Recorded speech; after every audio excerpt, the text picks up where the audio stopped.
Today, we're going to show you on a high level the processes and tools we use to invest in the States as foreign nationals. So can apply to Canadians, out-of-state investors, and really anybody in any country outside of the US as well. So we're just going to jump right into it. And we're going to start with essentially learning the market. How do we learn about the US market? What do we use? What websites do we use? Well, there's two. One is Redfin, and the other that I personally prefer to use is Zillow. So I'm just going to kind of show you guys how I start learning the market that I'm interested in. And it starts just by visiting this website every day, selecting the market I'm targeting, which is currently Cleveland. And then I just go and I do a few filters. So you can see here this blue line around Cleveland. This is Cleveland proper, what we would call. I remove that boundary and it opens me up to kind of the greater Cleveland area, which is what we want to see. Now you can see it's already here for me. So I check multifamily, obviously for sale. We don't limit price points or bedrooms and bathrooms. And you can see here, it's really just all standardized. The main thing we're looking for is multifamily because we're really looking to get these properties, as close to 50, 60, $70,000 a door as possible, and then renovate them, rent them out for 1% to 2% of the value of the property and go there. But I digress. Let's just look at kind of how we kind of check out this market. So we have our tools here. We have our filters. We have the map. Then on the right, I always sort by newest just to see what has just hit the market. And then I kind of start going through it. So you'll see as I hover over a house, it highlights green here. So this 69K is actually highlighting over here when I go over it. And what that lets me do kind of lets me see the neighborhood. So I start to get an idea through the prices of a heat map because I know the more expensive areas are usually supply and demand. Those are the ones that are higher in demand because they're nicer neighborhoods, right? So we weigh it kind of like, okay, we see this heat map, we see what's expensive, we see what's cheap. We don't really want to be on either. We don't want to be on the most expensive or the cheapest sections, right? Like some people like to be just above the cheapest section, which is where you're going to get the most cash flow. I personally like to be just under the most expensive section where I'm not going to get the most cash flow, but I'm going to have a very nice property, a very nice tenant pool, and very stable property with still cash flow, right? With a place where we can still cash flow. So I kind of just hover over. I look at what's going on. I learn the neighborhoods over time and what's selling in what type of zip code. So here, look, I can see right away these two are 44120 and 44102 look similar, but you can see, right? Has one more bedroom, but this is $150,000 more. So over time, as I'm going through these, and I might even want to start to get more specific, and as I get honed in. So if I want to get specifically a duplex, what I'll do is I'll go here and I'll check out 2 bathrooms.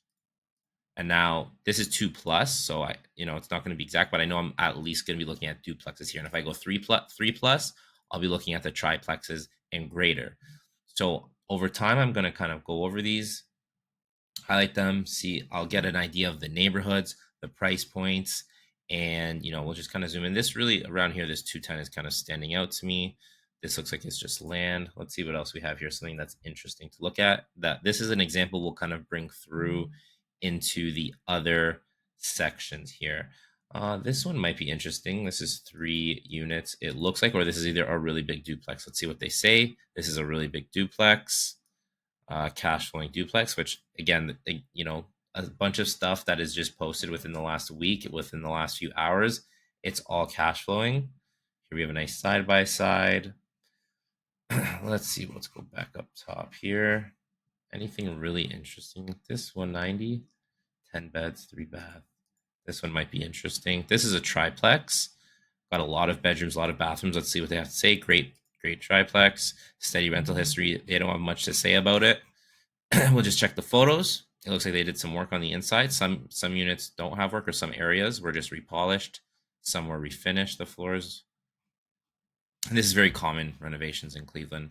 Other units still have carpet and are older. But overall, it's a large building. It's in good condition. And let me just double check the neighborhood. It's in a good neighborhood. So we'll move forward with this one as an example property as we start to go into the other kind of areas here. So what we're going to go over really is, kind of what we went over now quickly is like, this is the tool. This is how we learn the market, really just by being active and looking at the market every day. And neighborhoods that we start kind of liking and sticking out to us every day. We really learn what a single family duplex, triplex, fourplex goes for in that neighborhood. So then when I see something hit the market, I instantly know, well, I know after renovations it's going to be worth about this much because I look at duplexes in this neighborhood every day. We're going to go through kind of making a plan of action and coming up with a strategy and what tools we use for that, how we do our research, how we do our due diligence, some people to reach out to, and then in general just building up our power team. And that's going to include mortgage broker, our cross-border accountants and lawyers for corporate structure setup, and avoiding those taxes and liabilities, how we get our deal flow, how we get our financing, and setting up the property management, which was really going to encompass everything in in this free training. And yeah, it's just super valuable, I find, to network and be a part of people who have already built the power team, who already have the trustworthy people in place, who have done this before, and who can have the confidence and give you the confidence to kind of dive in on your first property. We're seeing, a lot of people who are buying their first property down there, and it's cash flowing. Usually about $80,000 to $100,000 in capital required. That capital can be raised, or a lot of people have, a lot of investment properties here that they're dumping money into every month, right? If you just liquidate that, or instead of spending it there, you spend it down in Cleveland, you're actually cash flowing $500 a month US instead of, paying $500 a month Canadian into your investment property. So it starts there, and locking in that first $500 a month cash flow. If you think about it over the life of that mortgage, that's $500 a month, 6,000 a year, 60K every 10 years, and over the 30-year term of the mortgage, that's tripling that. So that's close to, that's about $180,000. That's what you lock in for every property you buy. That's $500 in cash flow. And then after the 30-year mortgage, well, your cash flow actually skyrockets because we've paid off the property now. So there's just so much value in each individual cash flowing property we buy. And it really starts to snowball once you build in equity, raise capital, refinance, buy more properties. As soon as you get to 4, 5, 6 of these properties that cash flow you $500 a month, it starts to really, really take off, and it becomes a point where you can start to do this full time, right? So there's a lot to consider. I hope you book a call with us so we can help you consult and get you to that $5,000 to $10,000 a month cash flow, because that's what we do. We work with people who really want to take this seriously and want to scale quickly. Instead of just buying maybe a property every 5 years, they really want to scale this quickly and make this a full-time thing where they just manage their real estate portfolio and live a nicer lifestyle. It's still work, but it's a different type of work. So I hope you book a call with us, and I'll see you in the next video, and I'll keep it shorter.